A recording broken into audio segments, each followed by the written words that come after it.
And by practicing calm in the everyday moments, having a daily practice, then you can access that calm when it starts to be crisis time. It becomes a habit. It's something that, and I think the only way I could respond to this actually lovely woman who was going on and on about herself and her work, the only way I could respond the way I did was that I have been practicing being calm around people that either irritate me or I irritate them and they've reacted. I mean, there's so many scenarios.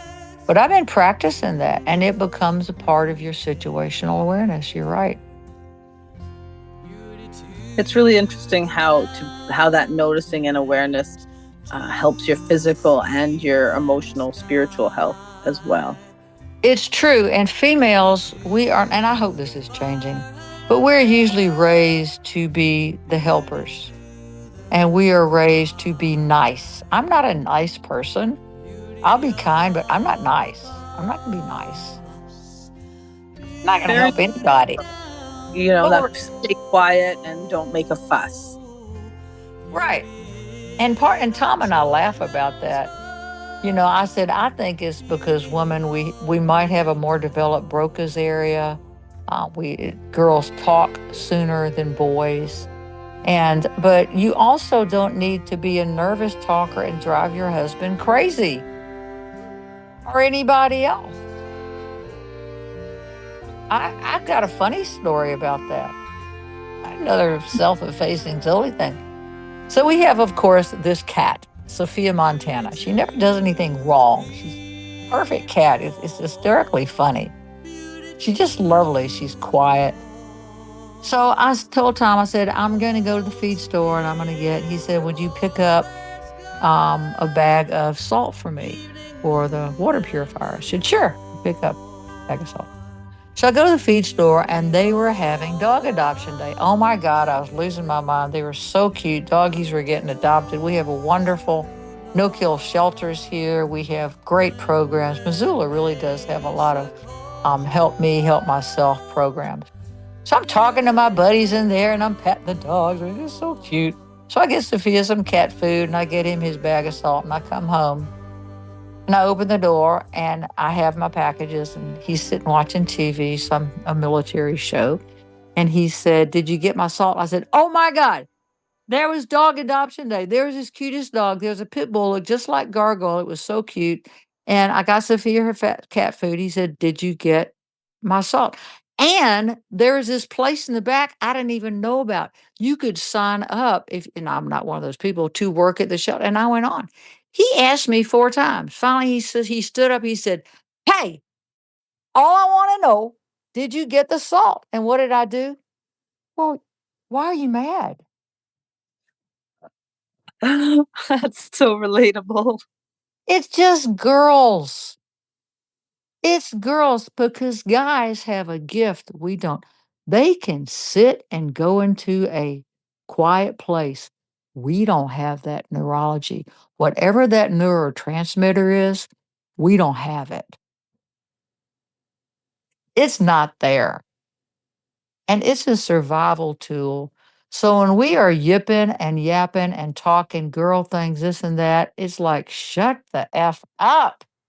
Oh my God.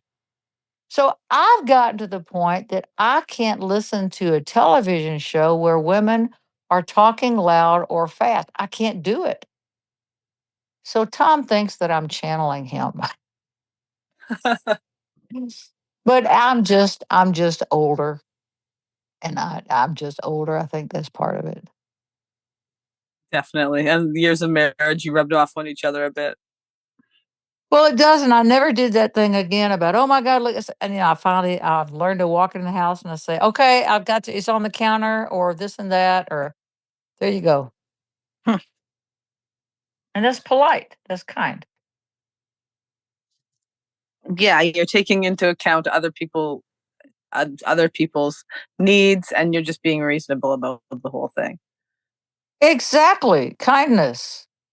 Kindness. I was excited myself because of all the dogs. Oh my God. Yeah, I would be talking about the puppies for the rest of the day, but that's not the information that was necessary at the time. No, and it wasn't discussed again. I guarantee you that. I didn't do that. My poor husband, he's insufferable. You know, I mentioned before, there's something about these tier one guys. They have this inner strength, silent signature that they are just constant. I am amazed with it. I learned from it. I'm not ever going to do it, so I don't have their training. I don't know if they're born like that and then they develop it, but it's really awe inspiring. I learned from that and I really admire it. Takes a special kind of person to have those traits. It does. That's why there are very few of them in the world. We have some Navy SEAL friends, and I joked with them. Well, I'm a SEAL. I say, oh, I'm sorry, your secret's safe with me.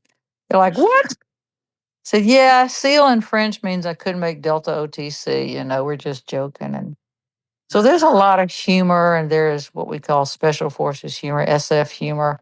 Oh my God. You need a racket to the poop that flies in the air. You need to bat it away. It's hysterically funny. I guess you have to have a sense of humor when you're dealing with the level of security and importance that they're dealing with. Oh yeah, your little snowflake sensitivity, that doesn't work. Not gonna work. And the darkness and the level of serious shit that they have to see, you would have to be able to brush that off, or it would be too difficult to live with, I imagine. I would think so. It's truly beyond me, but they have a strength, and I think they are born as well as made. I've never seen anything like it. Incredible. All law enforcement don't get enough kudos and acknowledgement for the work they do, but the high level guys, they take it to a whole other way of being. Well, yeah, you hit on it. All law enforcement, fire rescue, all of this, you have to be able to be reactive appropriately, but inner calm. You've got to have that. So they should be the ones teaching us inner calm, I was just suppose. thinking that'd be a really good school, you know. But girls, it's like, oh my God, I did you hear it? I said, yeah, but that girl's hair in front of me. Can I ask you who does your hair? That's what we do.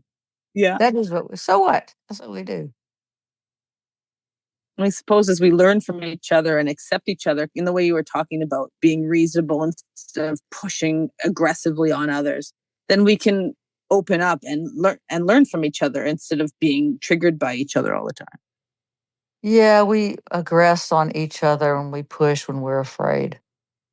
And we're afraid of losing something, you know, it's just human nature. We're afraid of losing what we've worked for, what we gained, what we think we deserve, our power, our position, our relationship, our privacy, our friendship, whatever. It's always about loss and gain.